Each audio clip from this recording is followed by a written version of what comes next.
You constantly overeat and never feel satisfied from normal portions. You even find yourself out of breath sometimes in the middle of a meal. By you, I mean me a couple months ago, and as a fellow binge eater, I have spent months mastering the art of mindful eating. Now, I don't feel sick after most meals. Give me 10 minutes to teach you how to notice when you're truly full and stop eating. To do this, I'm gonna reveal why you probably overeat and give you 3 key solutions you can implement today. And of course, they all revolve around the power of mindful eating. But what exactly is mindful eating? Well, other than a TikTok health guru's favorite buzzword. Mindfulness is the intentional focus on one's thoughts, emotions, and physical sensations in the present moment. So eating mindfully means you're present in the moment. You're paying attention to hunger and fullness cues, and you're savoring the feeling and the taste of everything in your mouth. It sounds like just another BS trend, I know. But there was a study done by Harvard. 10 obese participants in 3-month mindful eating classes lost 9 pounds on average and reported reduced hunger, stress, anxiety, depression, and binge eating. For a binge eater like me, that sounded nearly impossible.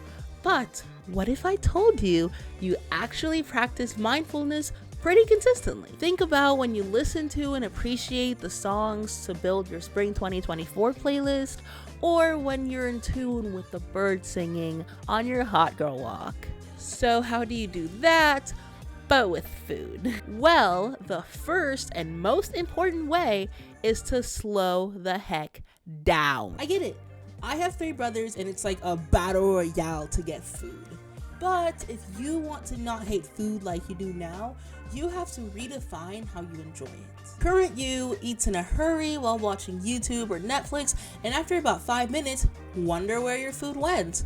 But girl, that may just be what's keeping you obese. When you eat, stretch receptors from your stomach and small intestines tell your brain when you're full. But it may take around 20 minutes for this to happen.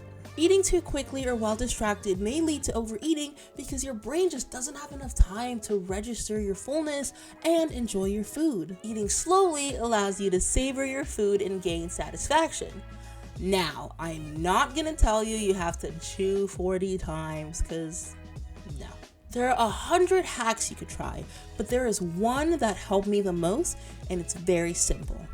Focus on the food in your mouth in that current moment instead of anticipating the next bites for the entire meal. Focus on how it tastes, smell the food beforehand, feel the different textures and tastes combine in your mouth. Or pretend you're at a fancy dinner party, and fancy girls don't get barbecue sauce on their shirts from eating too fast. But it's kinda hard to savor your food when your brain is focusing on Bridgerton as well. Another study, cause sue me, I'm a psych major, showed that out of 84 women, those that ate without being distracted felt less like eating more of the food they had just consumed. On the flip side, the distracted girlies didn't show a decrease in the desire to keep eating the food they had just consumed. They actually wanted more, even up to 10 minutes later. This means that distracted eating impairs your ability to feel full and satisfied even after you've already removed the distraction, which realistically means you go into the fridge and you make poor decisions which could have been avoided by putting the phone down. This happens because of the signals I mentioned, but also allowing your brain to fully process what's going on in your mouth allows it to be stored in the memory bank. If you pair this with slowly savoring your food, you get an amazing memory of fucking up that Chick-fil-A sandwich. The latter is you barely remember it and you want more food not even an hour later. So in a world where our phones are like our third arms, how do you actually implement this into your daily life? Create a distraction-free environment. Stop using the energy to resist it every time and just get rid of it altogether. I personally leave my phone on the kitchen counter and eat at the table. But whatever that looks like for you, just make sure it is easier to just sit and eat than it would be to just grab your phone and check that text real quick. I get it. Netflix and eating is how you decompress and relax after a day in the stressful world. But you don't need Netflix to enjoy food. It's just a coping mechanism that you've discovered. Replace it with savoring your food. Personally, savoring is way more enjoyable than watching anything because I feel amazing afterwards. And now we've arrived at the final tip. The main reason that you need to slow down and create a distraction-free environment. But really quick, if you've learned anything new about healthy eating, please like and subscribe to get more help with sustainable food changes. Getting to 10 subscribers by March would be a dream come true. Back to the video. Listen to your body. This was quite frankly the most difficult thing for me to learn because I quite frankly forgot how to. I mean, most times you don't become obese because you're great at listening to your hunger and fullness cues. And that's not even completely your fault because we are in an era of constant stimulation. And I guess just somewhere in that noise, your inner self just got drowned out. Now trying to rebuild that connection with yourself feels hopeless because you don't even know what anything means anymore. Is it hunger or does that fried chicken just smell really good? You don't know. It's okay. I didn't know either. And it took me months to figure it out through a 2-step process. So first, I want you to keep a food diary for like a week where you recognize your body's signals. Have columns for what you eat, when, your mood, and activities.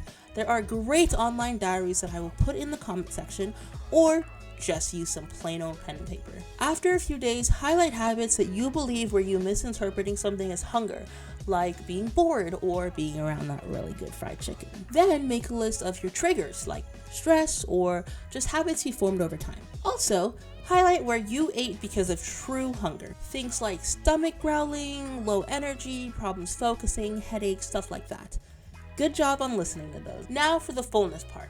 What most of us struggle with. This might sound really simple and stupid, but the key to recognizing your fullness is by checking in periodically to see how your stomach feels. Something that helped me personally was splitting up my food into half or thirds, and then checking in after each section to make sure that I'm not full. You will probably suck at this at the start, like I did. And it was really hard for me because eating copious amounts of food was my coping mechanism. But mindful eating allows you to enjoy food without copious amounts of shame and guilt afterwards, unlike our infamous friend. If you've already forgotten about 75% of what I said in this video, I don't blame you. Here are the 3 key things you need to start mindfully eating. 1, slow down and savor your food. 2, create a distraction-free environment. And 3, learn how to listen to your body again. Don't click off yet, because one of the most important parts of mindful eating is to not judge yourself. Mindful eating is all about acknowledging and accepting how different foods make you feel. With that knowledge, you can then decide to maybe reduce your portions next time or to add more foods that make you feel good. I know this all sounds mad and overwhelming, but just try it with 1 meal a day and see how that feels. Share a mindful eating practice you'll start doing daily in the comments below. And who knows, it might keep you accountable. See ya!